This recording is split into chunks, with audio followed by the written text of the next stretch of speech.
वालेकुम। आज हम लोग इंशाअल्लाह सीखेंगे कलेमा और कलाम। क्या सीखेंगे?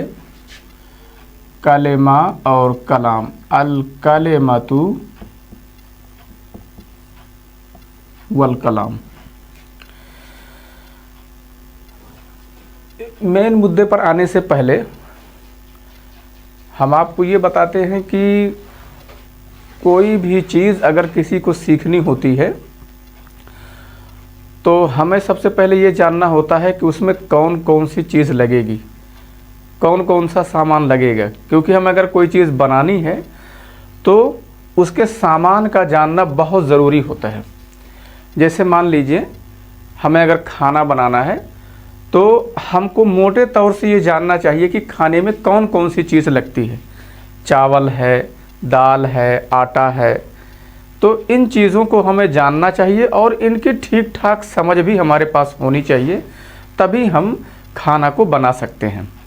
या अगर हम मान लीजिए नज्जारी सीखते हैं, नज्जार बनना चाहते हैं, तो हमें उसमें जो इंस्ट्रूमेंट्स लगते हैं जैसे आरी है, रुखान है, बसुला है, तो इन चीज़ों को भी हमें ठीक से समझना चाहिए और इनकी क्वालिटी की भी समझ होनी चाहिए, तभी हम एक अच्छे नज्जार हो सकते हैं। इसी तरह से अगर हमको अरबी ज़ुबान सीखनी है, हमें क्या सीखनी है? अरबी ज़ुबान। हाँ, अल-लुगा अल-अरबिया।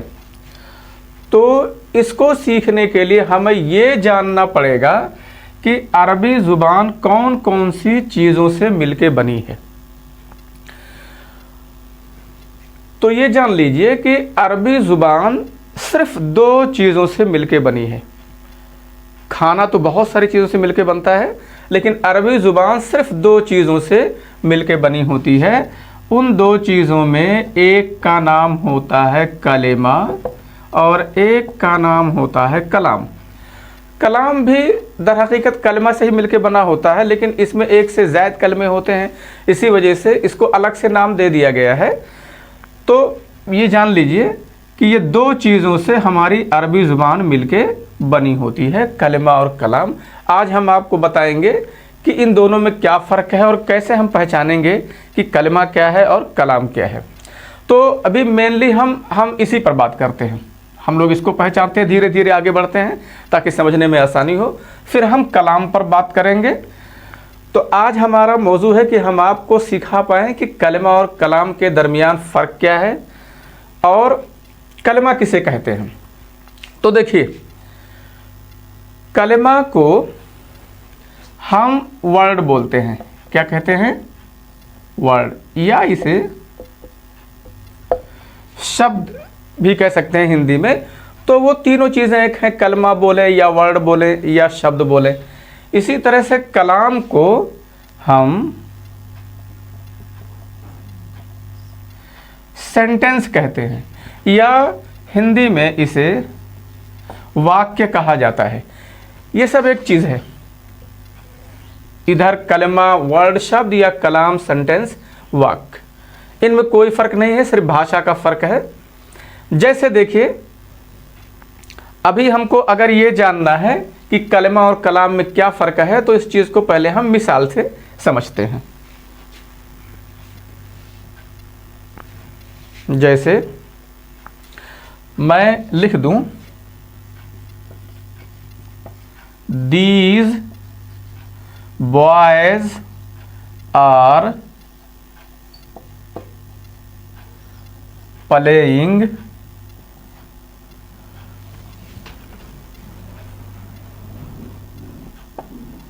इन द प्ले ग्राउंड।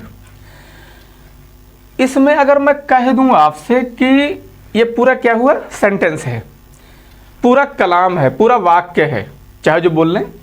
अगर मैं कह दूं कि इसमें आप वर्ड्स को छांटिए, वर्ड्स की तमीज़ कीजिए, यानी कलमे अलग कीजिए, तो आप बोलेंगे these boys are playing in the play ground. देखिए 1 2 3 4 5 6 7, ये सेंटेंस इतने वर्ड से मिलके बना है, या यूं कह सकते हैं ये कलाम इतने कलमों से मिलके बना है।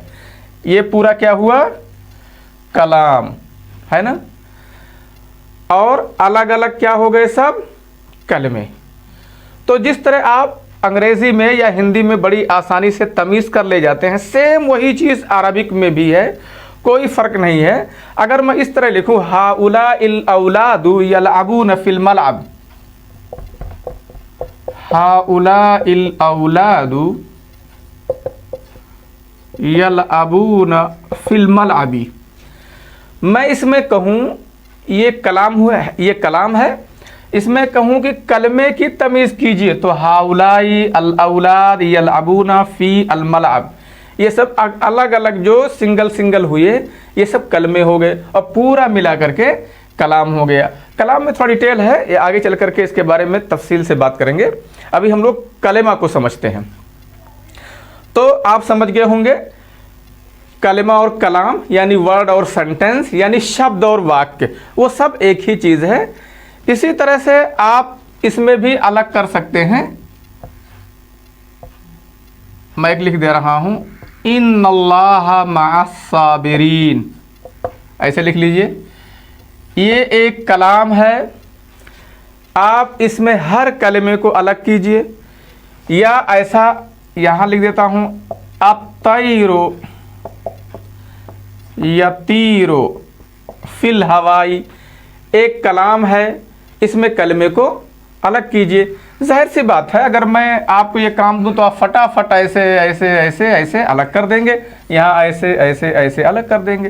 तो देखिए ये सब कलमे हैं और इन्हीं कलमे के बेहतरीन जोड़ को कलाम कह दिया गया है। तो जैसे सेंटेंस है और वर्ड है, जो डिफरेंस उसमें है वही कलमा और कलाम में भी डिफरेंस है। उम्मीद कि इस चीज़ को आप समझ गए होंगे। तो कलमा क्या होता है? हाँ, अब कलमा के लिए मैं कुछ इसकी खुसूसियात बता दे रहा हूँ ताकि आपको समझने में और आसानी हो जाए। कलमा क्या होता है? कलमा कैसे आप जानेंगे कि कोई चीज़ कलमा है? आप इसको नोट कर सकते हैं। कलमा के लिए लफ्ज़ होना चाहिए, 3 खुसूसियत इसके अंदर होनी चाहिए। लफ्ज़, मानादार, मुफरद। लफ्ज़ हो, मानादार हो, मुफरद हो। या इसको आप अपनी किताब में देखेंगे तो लिखा रहेगा लफ्ज़ुन उज़िया लिमाअनन मुफरदुन। वो अलग बात है कि मुफरदुन है कि मुफरदिन है कि मुफरदन है, उस चक्कर में आप ना पढ़िए, बस सीधा सीधा इसे नोट कर लीजिए। लफ्ज़ हो उज़िया लिमाअनन मुफरदुन, या इसे और आसान करके ऐसा भी लिख सकते हैं, लफ्ज़ुन उज़िया लिमाअनन का मतलब मौज़ूउन और मुफरदुन एक ही बात है। या बाज़ किताबों में आपको इस ढंग की तारीफ मिलेगी, कलमा क्या है? कलमा कौलुन मुफरदुन। तो जो कौल कहते हैं वो कौल से ये दोनों चीज़ें मुराद लेते हैं, लफ्ज़ मौजू ये दोनों चीज़ें कह करके वो कलमा जो है कौल के अंदर शामिल कर लेते हैं। कौल से ये दोनों चीज़ें मुराद लेते हैं। बहरहाल आप इनमें से कोई एक चीज़ भी नोट कर सकते हैं, ये वाला भी, ये। तो ये कलमा की तारीफ़ है। देखिए जिस में ये तीनों खूबियाँ बैठ जाएंगी, फिट हो जाएंगी, वो कलमा होगा। लफ्ज़, जैसे मान लीजिए देखो रजुल, ये लफ्ज़ भी है, मानादार भी है, मुफरद भी है। लेकिन मैं इसकी जगह पर अगर ऐसा कर दूं, एक ज़ैद का उल्टा है दैज़, तो ये लफ्ज़ तो है लेकिन मानादार, लफ्ज़ भी है, सिंगल भी है, मुफरद भी है, लेकिन ये मानादार नहीं है। इसी तरह तो ये क्या है? ये कलमा नहीं है, ये कलमा है। इसी तरह अगर मैं कोई मार्का लगा दूं, हाँ एक बात और जान लीजिए, जो आदाद हैं जैसे 1 है, 2 है, 3 है, तो ये सब जो हैं ये कलमे नहीं हैं, बल्कि इनके लिए कलमा है वाहिद, इनके लिए है इस्नान, इनके लिए है सलासा। क्योंकि कलमा के लिए लफ्ज़ होना चाहिए, या मैं सही का निशान लगा दूं या गलत का निशान लगा दूं, तो ये मानादार तो है, सिंगल भी है ये, लेकिन ये लफ्ज़ नहीं है। लफ्ज़, अच्छा एक यही एक चीज़ और समझ लीजिए कि लफ्ज़ ये कैसे समझें कि लफ्ज़ है कि नहीं है। अगर वो हरूफ से मिलके बने होंगे, हरूफ से मिलके बना होगा तो वो लफ्ज़ होगा। जैसे देखिए, जैसे मैं लेता हूँ रजुल, ये रे रा जीम लाम इससे मिलके बना हुआ है, लेकिन मैंने इसे निशान लगा दिया ये, तो क्या इसका कोई माना नहीं है? अगर आपके पेपर में, इम्तिहान की कापी में ये जो है लगाया हुआ है तो इसका मतलब ये है कि सही। लेकिन क्या ये लफ्ज़ है? लफ्ज़ नहीं है। कैसे जाने लफ्ज़ नहीं है? इसमें हरूफ नहीं है, तो लफ्ज़ जो है वो हरूफ से मिलके बना होता है। इसी तरह से ऐसे कट का निशान लगा तो इसमें भी ये कोई मतलब देता है, इसका मतलब यह है कि ये गलत है, लेकिन इसमें हरूफ नहीं है। लिहाजा चलिए इसको चेक करते हैं। या हमने लिख दिया 1 और 2 और 3 ऐसे लिख दिया, इन सब को चेक करते हैं कि ये सब लफ्ज़ में आएंगे कि नहीं। तो ये कोई भी लफ्ज़ में नहीं आएगा, क्योंकि ये कोई भी हर्फ से मिलके नहीं बना हुआ है। तो हम लफ्ज़ की पहचान कर सकते हैं कि वो लफ्ज़ है कि नहीं। अगर हरूफ से मिलके बना होगा तो लफ्ज़ होगा, हरूफ से मिलके नहीं बना होगा तो लफ्ज़ नहीं होगा। मानादार है कि नहीं? देखो मानादार, हर एक का माना, इसके माने सही, इसके माने गलत, और इसके माने होते हैं ये वाहिद, इसके माने इसनान, इसके माने सलासा, ऐसे आप समझ लीजिए। मुफरद के लिए मुफरद भी हैं। तो मेरे कहने का मतलब यह है कि कलमा के अंदर ये तीनों खूबियां होनी चाहिए, तब वो कलमा होगा। लफ्ज़ भी यानी हरूफ से मिलके बना हो, उसका कोई माना हो, दैस की तरह नहीं। हाँ, अगर दैस का डिक्शनरी में कोई माना मिल जा रहा है, कोई माना है, तो ये कलमा हो जाएगा। लेकिन जैद का उल्टा अगर हम दैस लेते हैं जिसका कोई मतलब नहीं है, तो इस पर फिट नहीं हो पाएगा। देखो, लफ्ज़ हो, मानादार हो और मुफरद हो, इसको कहा गया लफ्ज़ुन उज़िया ले मानन। कोई ऐसा लफ्ज़ हो जो किसी माना के लिए बनाया गया हो और वो सिंगल हो, मुफरद हो। या लफ्ज़ुन मौज़ूउन मुफरदुन, ऐसा लफ्ज़ है जो मौजू हो, मतलब मुहम्मल ना हो, कोई माना देता हो और सिंगल हो। या कौलुन मुफरद कह दिया गया, यानी लफ्ज़ मौजू को कौल बोलते हैं और मुफरद का मतलब अकेला। आप इस चीज़ को और आसानी से यूँ समझ सकते हैं, जैसे हम आपसे कहें कि ये आप नोट कर लीजिए कि मीनिंगफुल जो वर्ड्स होंगे उसे कलमा कहते हैं। मीनिंगफुल वर्ड या सार्थक शब्द, सार्थक शब्द होते हैं मीनिंगफुल वर्ड। आप लिख लीजिए मीनिंगफुल वर्ड या सार्थक शब्द, जिनका कोई अर्थ हो, ऐसे शब्द कलमा कहलाते हैं। तो आप देख रहे हैं ये पूरा हो गया कलाम, और इसके जब अज्जा हम अलग अलग कर रहे हैं तो सिंगल सिंगल को हम कलमा बोलते हैं। कलमा, आपसे कोई कलमा की तारीफ पूछे तो आप बताएं कोई लफ्ज़ होना चाहिए जिसका कोई माना निकले और वो मुफरद होना चाहिए, यानी सिंगल।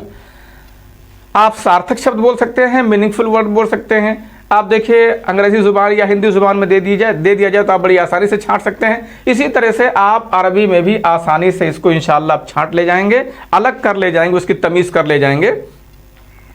तो अभी मैंने आपको कलमा के बारे में बताया, और इनकी अक़साम इंशाअल्लाह अगले दर्स में हम, कि कोई चीज़ मोटे तौर से होती है, फिर उन किस्मों की भी किस्में होती हैं। जैसे मैंने बताया खाना बनाने के लिए आपको दाल चावल आटा की तमीज़ होना चाहिए, ऐसे अरबी जानने के लिए आपको कलमा और कलाम पहचानना चाहिए। फिर दाल चावल आटा की तमीज़ होनी चाहिए। फिर चावल में ये भी आपको जानना चाहिए कि चावल कितनी तरह का होता है, क्या चीज़ बनाने के लिए सबसे सुटेबल, सबसे अच्छा चावल कौन सा है। उसमें चावल की भी कई किस्में हैं, सांबा है, काला नमक है, और क्या क्या है, सब इस तरह के बहुत सारे चावल हैं। तो यहाँ भी कलमे, अभी कलमा और कलाम हम आपको बता रहे हैं। अगले सबक में आपको बताएंगे कि ये कलमा की कितनी किस्में होती हैं, फिर कलाम किस तरह का होता है। देखिए अरबी ज़ुबान बहुत आसान है, आप थोड़ा सा ध्यान दीजिए, सारी बातें आप सीख जाएंगे। मैं उम्मीद करता हूँ कि आपको बातें समझ में आ गई होंगी, और दो चार जुमलों की आप मश्क कीजिए, और ऐसे ही आप अलग अलग कर लीजिए सभी कलमा है। देखिए लिखावट में आमतौर से जो आप किताबों में लिखावट देखते हैं उसमें कोई मुहम्मल टाइप के अल्फाज नहीं लिखे जाते हैं। ये तो मैंने जो दैस लिख दिया है खाली समझाने के लिए, इसकी शर्तें लागू करने के लिए, वरना दैस टाइप की कोई चीज़ आपको किताबों में नहीं मिलेगी। तो लफ्ज़ मानादार मुफरद या लफ्ज़ुन उज़िया ले मानन मुफरदुन या लफ्ज़ुन मौज़ूउन मुफरदुन या कौल मुफरदुन, इनमें से कोई एक चीज़ नोट कर सकते हैं। कोई एक चीज़ लिख सकते हैं, या भी सभी चीज़ नोट कर लीजिए, लिख लीजिए, और इम्तिहान वगैरह में कोई एक चीज़ भी लिख दीजिए, कोई पूछेगा तो सब सही हो जाएगी। मैं समझता हूँ कि आप समझ गए होंगे। अस्सलाम वालेकुम वरहमतुल्लाहि वबरकातुहू।